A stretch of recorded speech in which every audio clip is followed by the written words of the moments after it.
Je n'avais jamais imaginé que ma vie changerait de la manière dont elle a changé ce jour-là. Je m'appelle Marcus Albright et jusqu'à ce jour-là, j'avais vécu chaque jour sur le fil, travaillant plus dur que n'importe qui que je connaissais pour gravir l'échelle du succès. J'avais appris très tôt que le monde des affaires ne se souciait pas de mes rêves. Il se souciait uniquement des résultats, et les résultats venaient d'un effort acharné. Peu importe que je n'ai pas de connexion ou de privilèges, j'étais déterminée à réussir. Mon histoire n'était pas spéciale, c'était l'histoire de centaines de personnes qui tentèrent de survivre et de prospérer contre toute attente. Je travaillais de longues heures dans un petit bureau sans prétention, jour après jour. Je bâtissais mon entreprise pièce par pièce, mais après des années de travail acharné, je savais qu'il me fallait une pause, une occasion de vider ma tête, de m'éloigner de tout. C'est alors que j'ai décidé de partir dans la nature. Ce n'était pas quelque chose que je ferais normalement, mais je me sentais étouffée par la ville, par le bruit et les demandes incessantes. Je devais m'échapper, ne serait-ce que pour un moment. J'ai préparé mes affaires légères, juste ce qu'il fallait pour passer quelques jours dans la nature, sans distraction, sans technologie, juste les bois, le vent et la solitude. Mais ce que je n'avais pas prévu, c'était de trouver quelque chose qui allait changer toute ma vie. Je marchais à travers les arbres épais quand je l'ai vu. D'abord, ce n'était qu'un aperçu, un éclat de mouvement, puis, en me rapprochant, je l'ai vu allongé sur le sol de la forêt, à peine consciente, sa peau d'une teinte blanche fantomatique. Sa respiration était faible, chaque souffle plus difficile que le précédent. La panique m'a saisie immédiatement. Je n'avais aucune idée de qui elle était ni de comment elle avait fini là, mais il était clair qu'elle avait besoin d'aide. Mon instinct m'a poussée à agir. Je me suis précipitée à ses côtés, vérifiant les blessures, cherchant la source du danger. C'est alors que je l'ai vue. 2 marques de piqûres sur sa jambe, le signe indiscutable d'une morsure de serpent venimeux. Mon cœur battait fort dans ma poitrine. Le venin du serpent se propageait rapidement. Le temps était compté. Je savais que je ne pouvais pas la transporter en sécurité. Elle était trop lourde pour que je puisse la gérer seule. La seule option était de trouver de l'aide, et rapidement. J'ai utilisé toutes mes forces pour la soulever, en passant son bras autour de mon épaule, et j'ai commencé à avancer, mais à chaque pas, le venin semblait lui prendre davantage. Son corps devenait flasque, et je pouvais sentir le poids de la situation qui pesait sur moi. Je la gardais éveillée pendant que je marchais, essayant de lui parler, de la rassurer, mais ses yeux devenaient de plus en plus lourds, et il ne fallut pas longtemps avant qu'elle ne tombe dans l'inconscience. Je devais continuer. La ville la plus proche était à quelques heures à pied, mais je n'osais pas m'arrêter. Mon esprit courait, calculant chaque option, mais tout ce que je pouvais penser, c'était de la sauver. Enfin, juste au moment où je pensais que je ne pouvais plus avancer, j'ai vu une faible lumière au loin, une petite cabane. Les propriétaires, un couple retraité, l'ont regardée une seule fois et ont su exactement quoi faire.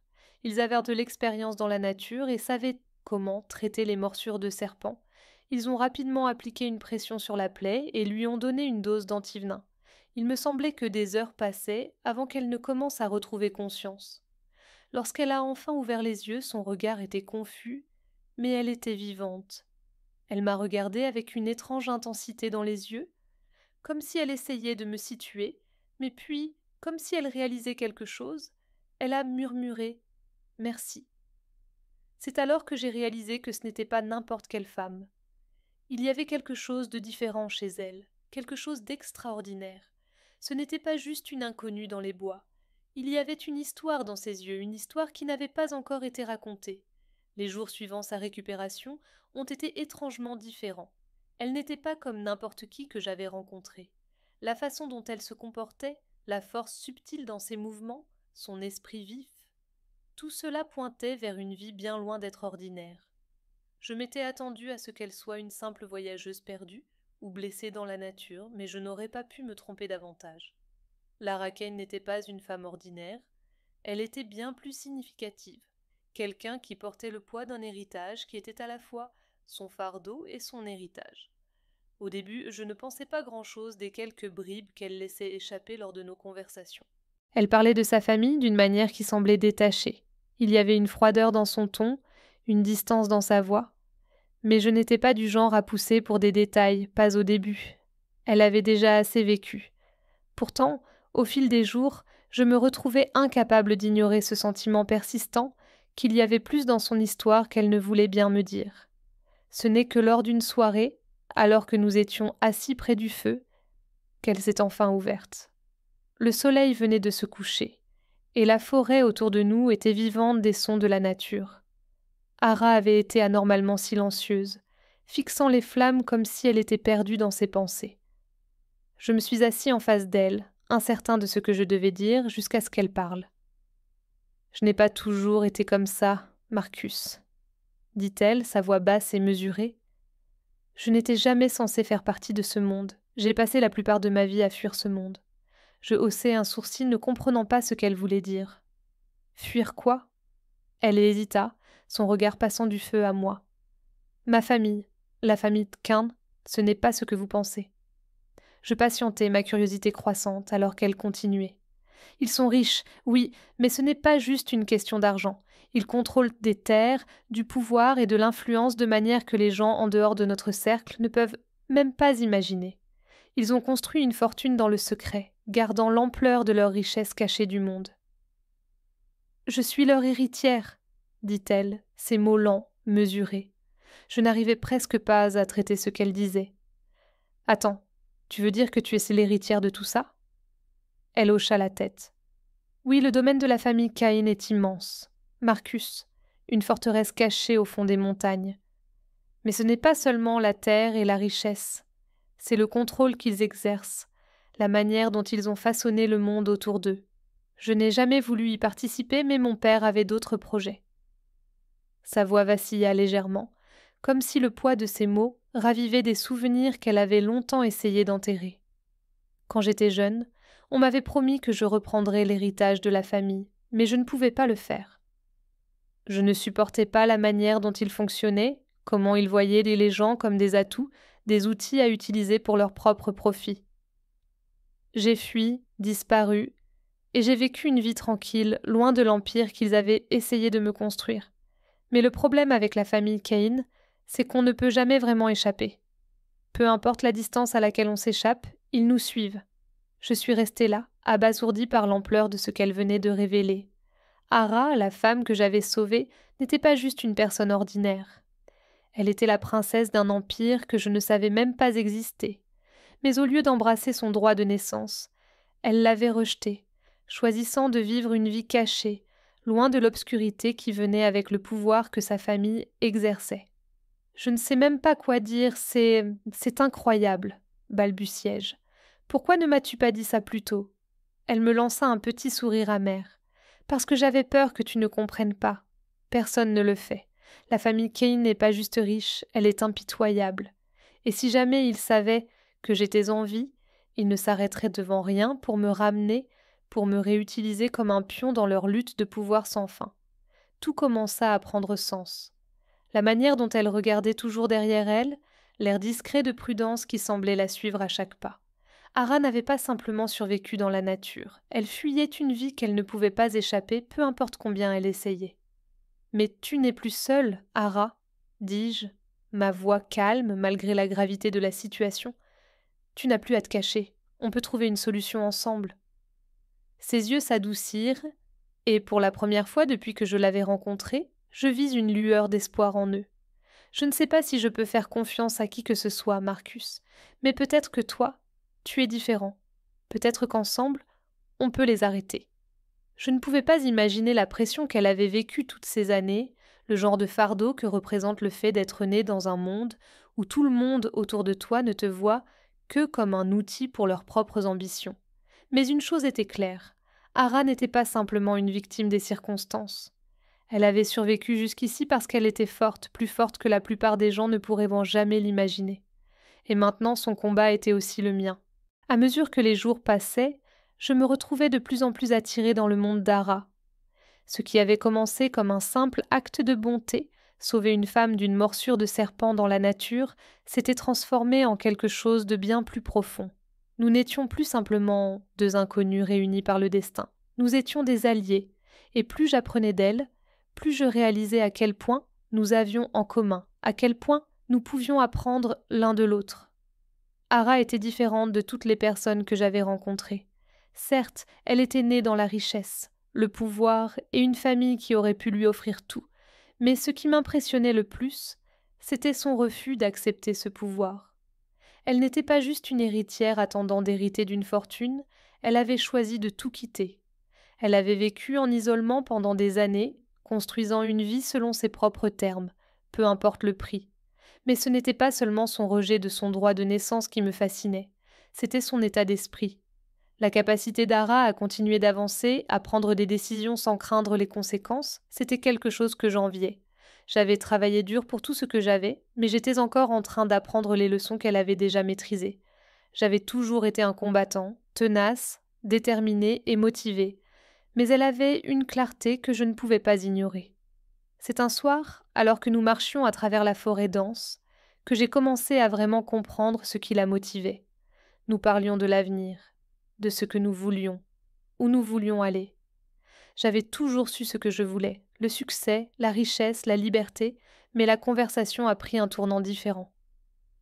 Tu ne peux aller nulle part sans prendre des décisions difficiles, Marcus, dit-elle d'une voix calme, en guidant notre chemin à travers les broussailles. La vie ne te donne pas d'options, elle te donne des opportunités et la manière dont tu les saisis détermine tout. Je hochai la tête, mais je n'étais pas sûre de comprendre pleinement ce qu'elle voulait dire. J'avais passé toute ma vie à courir après les opportunités, une après l'autre, à bâtir une entreprise, à prendre des risques, mais elle parlait de quelque chose de plus profond, de quelque chose au-delà de simplement gagner de l'argent ou faire grandir une entreprise. « Tu sais pourquoi j'ai quitté tout ça, Marcus ?» demanda-t-elle soudainement, son regard se fixant dans le mien. « Parce que j'ai réalisé que le pouvoir, le vrai pouvoir, ce n'est pas l'argent ni la terre. C'est d'avoir la force de choisir ton propre chemin, même quand tout le monde te dit de ne pas le faire. C'est savoir que, quoi qu'il arrive, c'est toi qui contrôles ton avenir, pas ta famille, pas ta richesse, pas les autres, seulement toi. » Ces mots me frappèrent comme une tonne de briques. J'avais toujours pensé au pouvoir en termes d'affaires, de profit et de succès. J'avais supposé que si je construisais un empire immense, je serais libre. Mais Ara avait construit quelque chose d'encore plus important, le contrôle sur son propre destin. Et c'était cette mentalité, ce sens de l'autonomie, qui la séparait du reste du monde. J'ai commencé à voir les choses différemment. J'ai réalisé que je m'étais concentrée sur les mauvaises choses tout au long de ma vie. Le succès, pour moi, avait toujours été lié à la richesse matérielle, à la construction de quelque chose de grand, de durable, mais Ahara m'avait montré que la chose la plus précieuse que je pouvais construire n'était pas quelque chose de tangible, c'était une mentalité, une manière de penser qui me permettrait de surmonter tout ce que la vie me réserverait. Au fur et à mesure que notre temps, ensemble, avançait, Ahara commença à s'ouvrir encore plus. Elle ne me montrait pas seulement comment adopter une bonne mentalité, elle m'apprenait la nature même du pouvoir. Le domaine de la famille Kane, la richesse, la terre, ce n'était pas le vrai pouvoir. Le vrai pouvoir résidait dans les décisions qu'elle prenait chaque jour, dans la manière dont elle choisissait de vivre sa vie malgré les obstacles.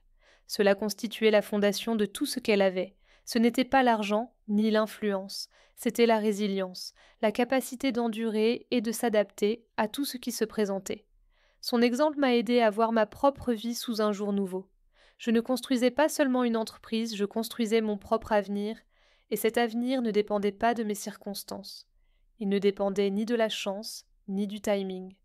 C'était quelque chose que je pouvais façonner à travers les décisions que je prenais, à travers la mentalité que je cultivais. Une nuit, après une longue journée à élaborer nos prochaines étapes pour protéger le domaine de la famille, je me suis assis au bord du feu de camp, fixant les flammes. Mon esprit était en ébullition, traitant tout ce que j'avais appris. C'est alors que je me suis rendu compte de quelque chose de crucial. Je n'étais pas seulement ici pour aider, j'étais ici pour m'aider aussi. J'avais toujours pensé que j'étais un homme autodidacte, mais je me rendais maintenant compte qu'il ne suffisait pas de travailler dur. Il fallait travailler intelligemment. Il fallait apprendre à penser stratégiquement, à anticiper les défis avant qu'ils n'apparaissent, et surtout, il fallait adopter l'état d'esprit de quelqu'un qui ne se contente pas de survivre, mais qui prospère. Je regardais Ahara, qui était assise en face de moi, regardant le feu avec une intensité calme. Elle avait affronté l'empire de sa famille et s'en était éloignée. Elle avait construit sa vie selon ses propres termes, quoi qu'il en coûte. Et maintenant je comprenais pourquoi elle n'avait peur de rien, parce qu'elle savait que, quoi qu'il arrive, c'était elle qui contrôlait son destin. Je compris alors que j'avais besoin de cette mentalité dans ma propre vie. Je devais cesser de réagir au monde et commencer à le façonner. Le succès n'était plus seulement une question des affaires que je concluais ou des risques que je prenais, il s'agissait de devenir quelqu'un capable de faire face à n'importe quel défi, aussi insurmontable qu'il semble, et d'en sortir vainqueur. Je n'étais plus seulement Marcus Albright, un homme d'affaires, je devenais un homme au bord de quelque chose de bien plus grand. La véritable bataille n'était pas seulement pour la richesse ou le pouvoir, mais pour le contrôle de mon avenir, et avec Ara à mes côtés, je savais que j'étais prêt à faire ce premier pas. Les enjeux étaient un des plus élevés que jamais. Au fur et à mesure que Céline et moi passions plus de temps ensemble, nous réalisions à quel point le monde auquel nous faisions face était devenu dangereux. Le domaine, la forteresse de sa famille, qui avait été entourée de secrets pendant si longtemps, n'était plus simplement un héritage. Il était devenu une cible. Des gens puissants, avides et impitoyables, voulèrent le contrôle, et Céline, l'héritière légitime, en était la clé. Nos journées étaient restées consacrées à élaborer des stratégies, à mettre en place des plans pour protéger le domaine et garantir que l'héritage de la famille de Céline ne soit pas perdu à cause de la cupidité des autres. Nous ne pouvions pas nous permettre de faire des erreurs. La richesse et l'influence de la famille Cain avaient été construites au fil des siècles, et cela avait créé des ennemis qui n'hésiteraient pas à détruire quiconque se mettrait en travers de leur chemin. Nous savions que nous devions agir rapidement avant qu'il ne soit trop tard. Puis vint le moment que je redoutais, le moment où je devais faire un choix. J'avais travaillé toute ma vie pour construire quelque chose pour moi-même, pour sortir des ombres de mon passé et créer un avenir selon mes propres termes. Je m'étais battue avec acharnement pour arriver là où j'étais, et je n'avais pas l'intention de tout jeter. Mais plus j'y réfléchissais, plus mon chemin devenait clair.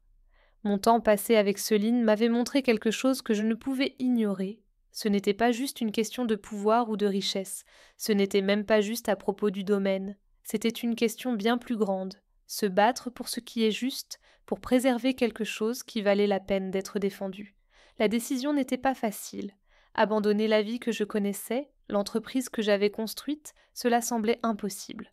Mais plus j'y réfléchissais, plus je réalisais que ma véritable vocation n'était pas de bâtir quelque chose seul, c'était de bâtir quelque chose avec Céline, d'utiliser les ressources et le pouvoir que nous avions pour changer le monde, pour lutter contre ceux qui pensaient pouvoir nous contrôler. « Je ne peux pas faire ça seule, » dit Céline une nuit, sa voix stable mais remplie d'émotion. Elle n'avait jamais été du genre à montrer de la vulnérabilité, mais à ce moment-là, je pouvais voir le poids de tout ce qu'elle avait porté pendant si longtemps. Mais ensemble, peut-être qu'on a une chance. C'est alors que j'ai compris, nous ne nous battions pas seulement pour le domaine, nous nous battions pour nous-mêmes. Nous nous battions pour l'avenir que nous pourrions créer, un avenir où nous contrôlions notre destin, un avenir où personne d'autre n'aurait le pouvoir de dicter nos vies. Et ainsi, avec tout ce pourquoi j'avais travaillé en jeu, je pris la décision qui allait tout changer. Je quittais mon entreprise, je quittais la vie que j'avais construite, car je savais au fond de moi que l'avenir que je pouvais avoir avec Céline valait bien plus que n'importe quel empire que je pourrais bâtir seul. Ensemble, nous pouvions créer quelque chose de plus fort, quelque chose de plus durable. Nous avons agi, rassemblant des alliés et des ressources. La bataille pour le domaine ne serait pas facile, nous allions faire face à la trahison, aux dangers et à d'innombrables défis sur notre chemin. Mais je n'étais plus l'homme que j'avais été. L'état d'esprit que j'avais adopté, les leçons que j'avais apprises de Céline m'avaient transformé. Je n'étais plus seulement un homme d'affaires. Désormais, j'étais un homme en mission, luttant pour quelque chose de bien plus grand que mon propre succès. Alors que nous nous préparions aux défis à venir, je regardais Céline et réalisais que tout ce que j'avais fait dans ma vie, toutes les luttes, tout le travail acharné, m'avaient mené à ce moment. J'avais choisi ce chemin et peu importe ce qui allait se passer, je savais que nous le ferions ensemble. Ce n'était pas seulement une question du domaine de la famille Ken, il s'agissait de nous. Il s'agissait de créer notre héritage, Un héritage fondé non pas sur la richesse ou le pouvoir, mais sur les choix que nous avons faits et la force que nous avons trouvée l'un dans l'autre. Et ainsi, avec une dernière décision, je savais que j'avais trouvé la véritable signification du succès. Ce n'était pas seulement ce que je pouvais accomplir seul, c'était ce que nous pouvions accomplir ensemble. Aucun empire, aucune fortune familiale, aucune quantité de richesse ne pourrait jamais se comparer à cela. Nous étions prêts.